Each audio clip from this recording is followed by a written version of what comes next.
From the All Indiana Podcast Network, this is the News 8 Daily 8. Now, the latest news. Kylie Conway has the latest news. The top headlines. News you can use. Please stand by. Sponsored by LCS Heating and Cooling. Now, here's Wish TV's Kylie Conway. Hi, this is Kylie Conway, and this is the News 8 Daily 8 for Friday, March 19th. Happy Friday, everybody.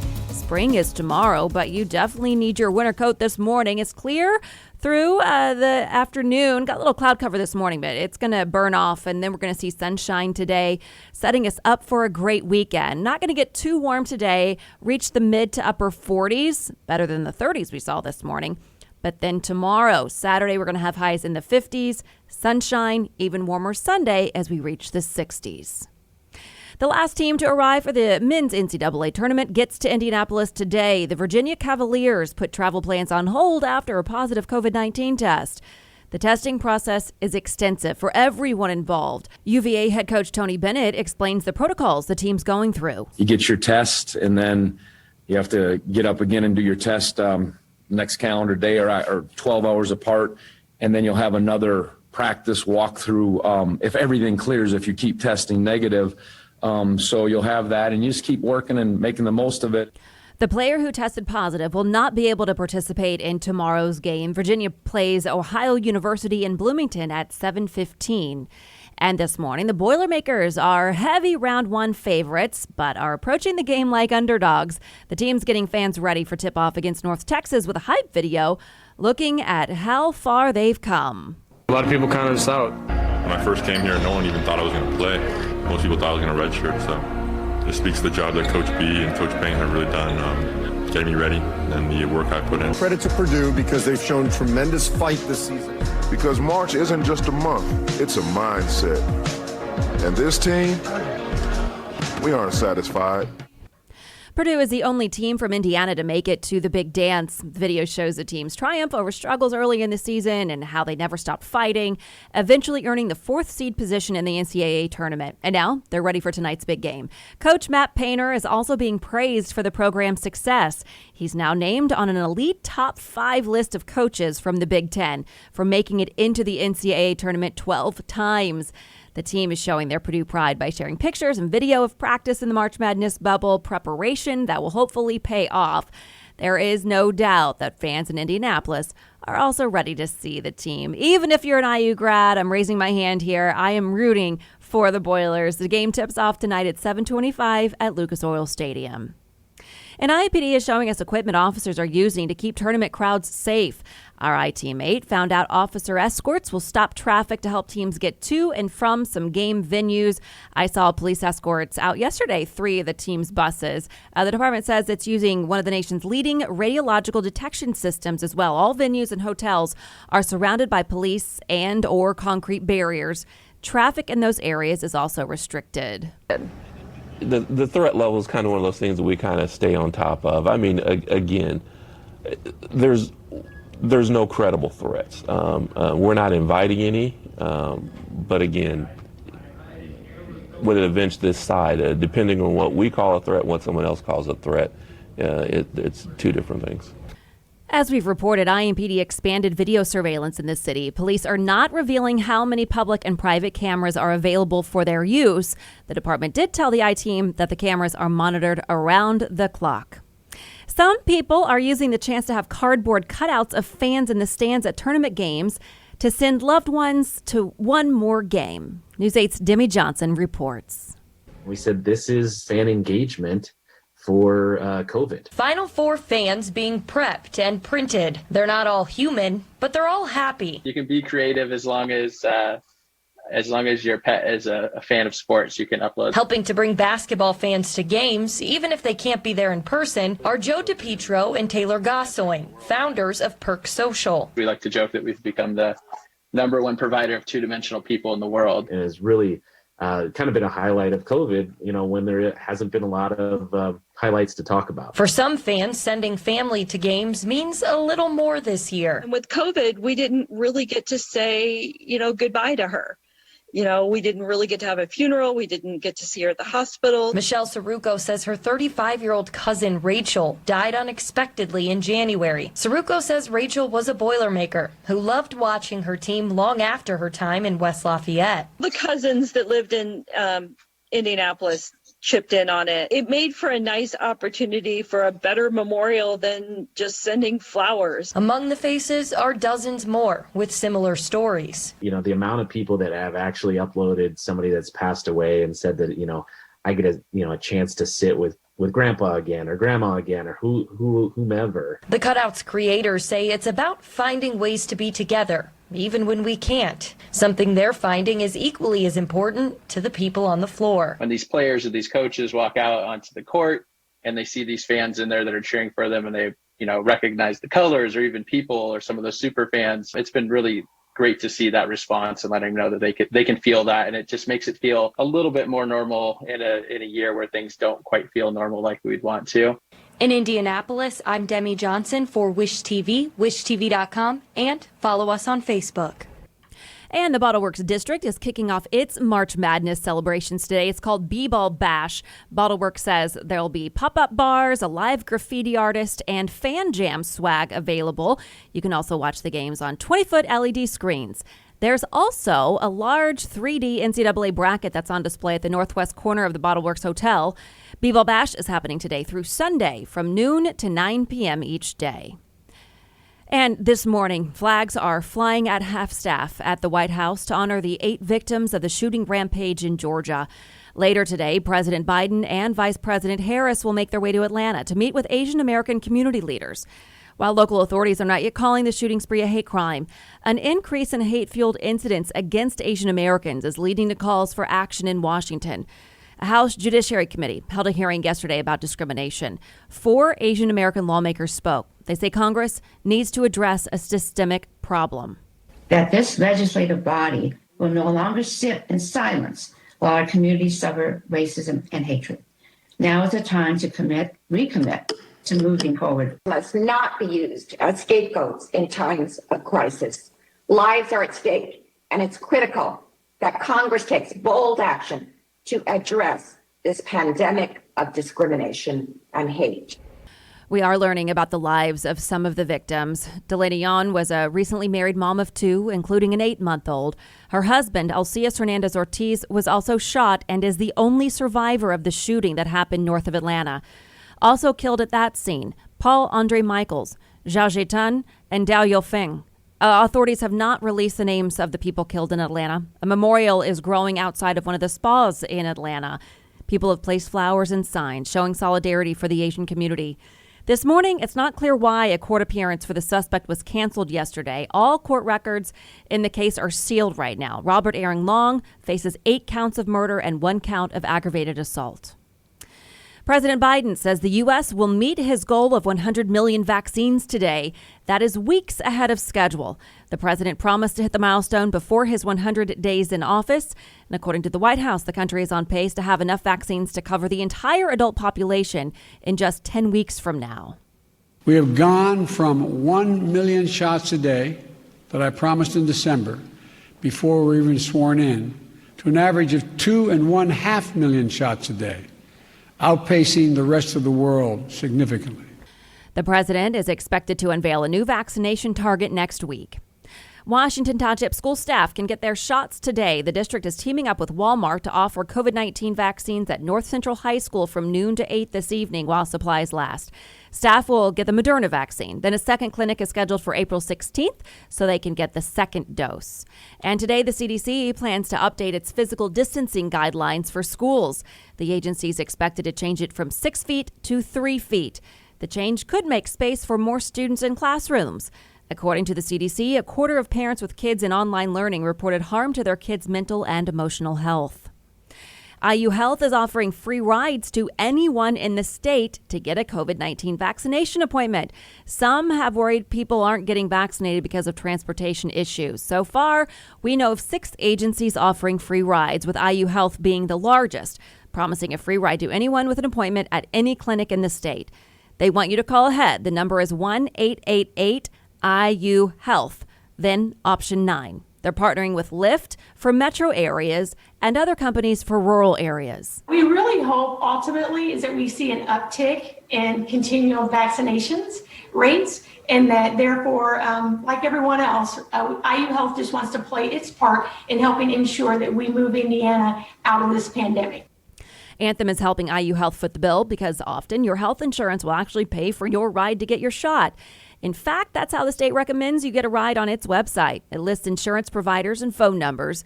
People in Boone County can use the Boone County Senior Services Shuttle to get to any vaccine appointment, whether they're a senior or not, a ride within the county there. Beech Grove Senior Center is offering free rides for people on the south side. Socoa Aging offers transportation if you register in advance. And as we've told you, some Hamilton County cities have begun the homebound vaccination programs where fire departments take the vaccine to you.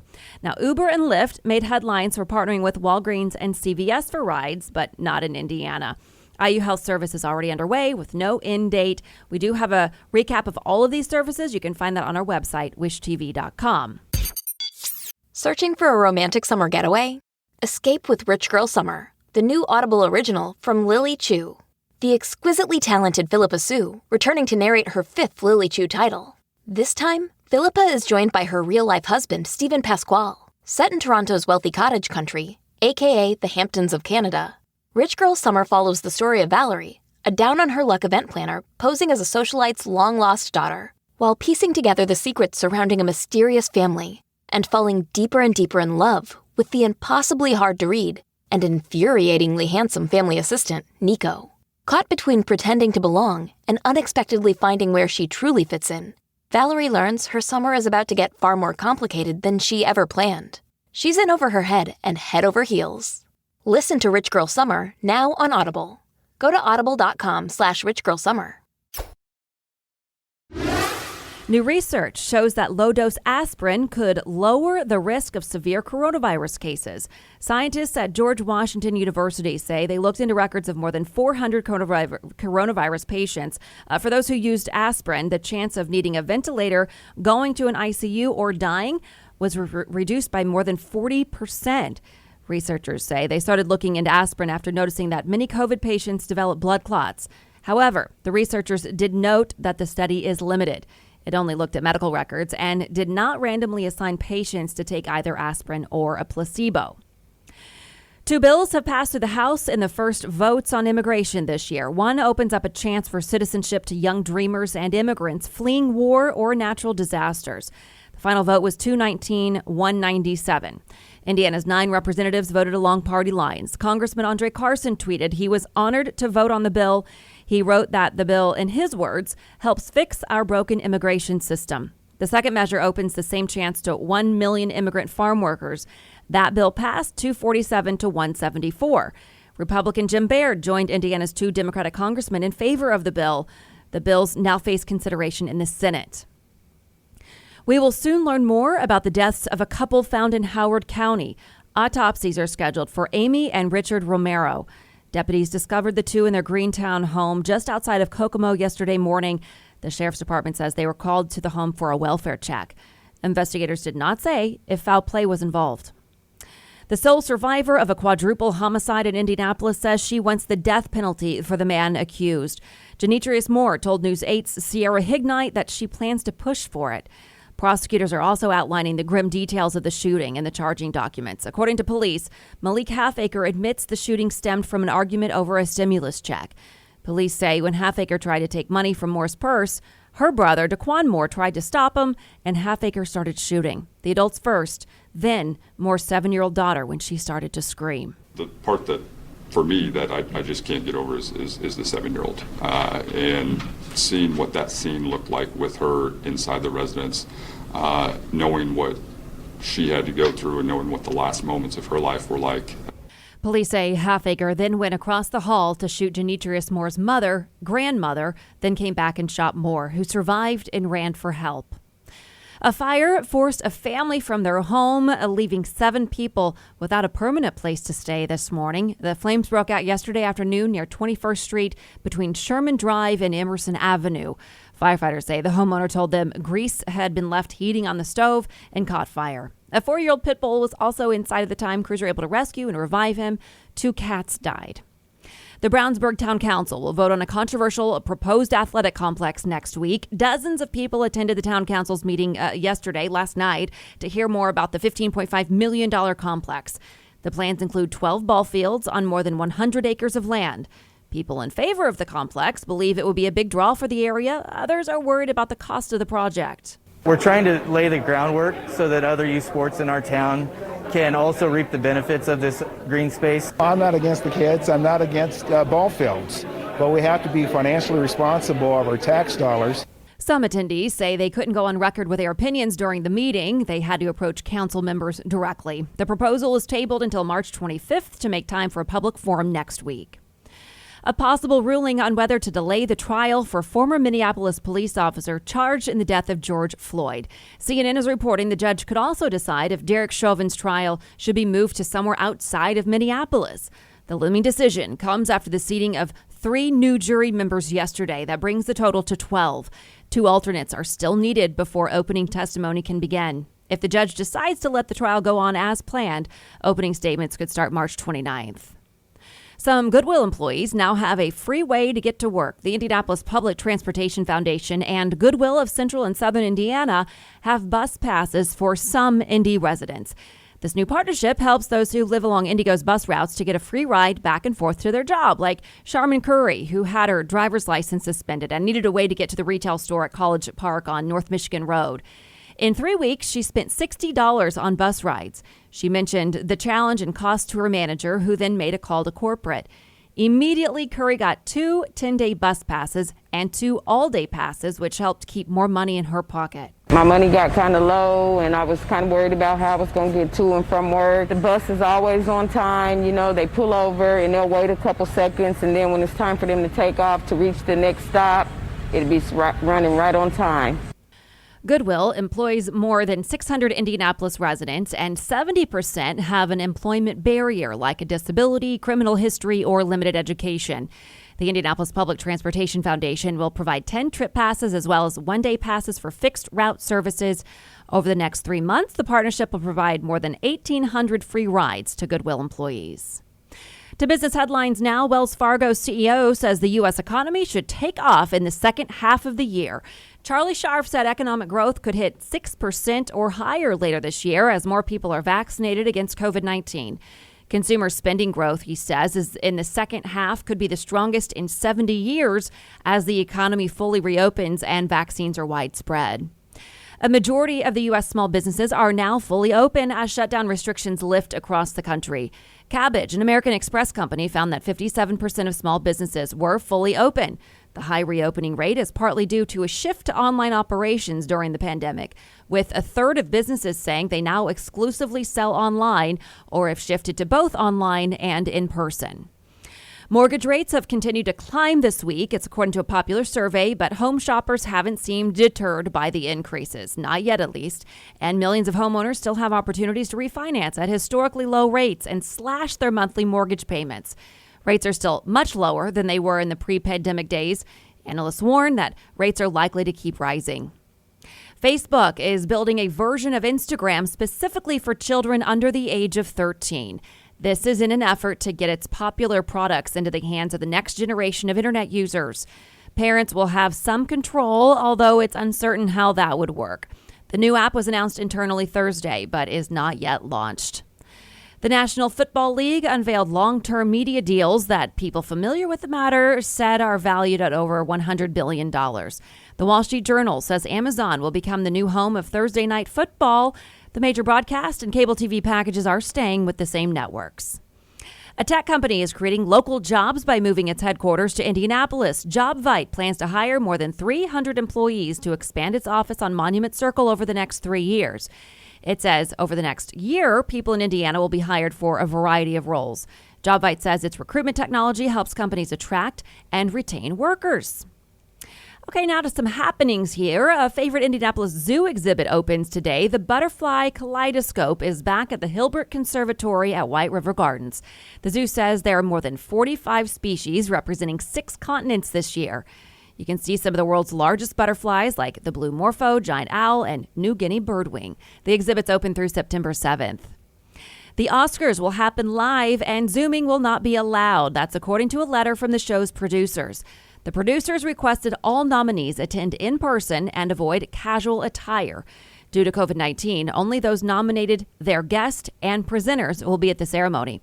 The Academy will accept Oscars on the behalf of anyone who cannot come. The 93rd Oscars are Sunday, April 25th. And to the Colts now, the new quarterback says he and the team will make a very good fit. Carson Wentz and his family arrived yesterday on the Colts jet. Compared to his earlier Pro Bowl years, Wentz had a bad 2020 with a career low in passing yards and a career high in interceptions. Wentz says he's eager to bounce back and has heard nothing but good things about Indianapolis and his new team. For one, I'm a competitor. And I want nothing but to win, and I know that's the culture that's been established here. And, I hope guys know, whenever our careers end or our parts, our paths go separate ways, that I cared about them and that, I'm going to be there for them. Colts owner Jim Irsay is setting a high bar. He told our sports team he thinks Wentz can bring the Colts more than one Lombardi trophy. And this morning, finally here, we are hearing from fans who traveled from across the country to be in the stands at Purdue. Our own Charlie Clifford caught up with some of them. The doors back open at Mackey. College basketball diehards from across the country descending on the Hoosier State for night one of madness. I'm visiting from Buffalo, New York. Wichita, Kansas. Go Dogs! With only 25% capacity at venues across the state, the hot conversation of the opening weekend, what did you fork over for your ticket? Let's go, bro! Let's go, bro! Honestly, I just begged and stuff like that. I was like, I'll do the dishes and stuff like that. I think with the service fee, it was $40 a piece. We got two. I think it was like $30, $40, $50 a ticket. Yeah, we paid in face value straight up. $0. I have a friend. That works for the team, so we got tickets. Lines to get in, quick and easy. The purity and passion of March, priceless. Well, I think it's great.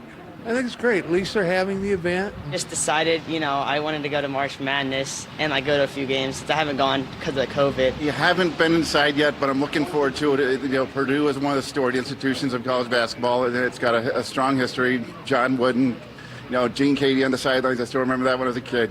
Just great history. So looking forward to being here tonight. I'm Charlie Clifford for Wish TV, wishtv.com, and follow us on Facebook. Welcome, basketball fans, to Indiana. I've got a good show for you here. I'm excited to get out and about this weekend and see what's going on. We do have online a whole schedule. I posted it on my Facebook page as well of what all is going on around town, the times, and where you can catch the events. Have a wonderful weekend, everybody. Enjoy the sunshine and the nice temperatures as spring arrives tomorrow. This has been your News 8 Daily. For Wish TV, I'm Kylie Conway. Online at wishtv.com and follow us on Facebook when you search Wish TV. The News 8 Daily 8 is sponsored by LCS Heating and Cooling. Be sure to like and subscribe to this podcast on News 8 Daily 8 with Kylie Conway. And be sure to discover even more great podcasts now at allindianapodcastnetwork.com.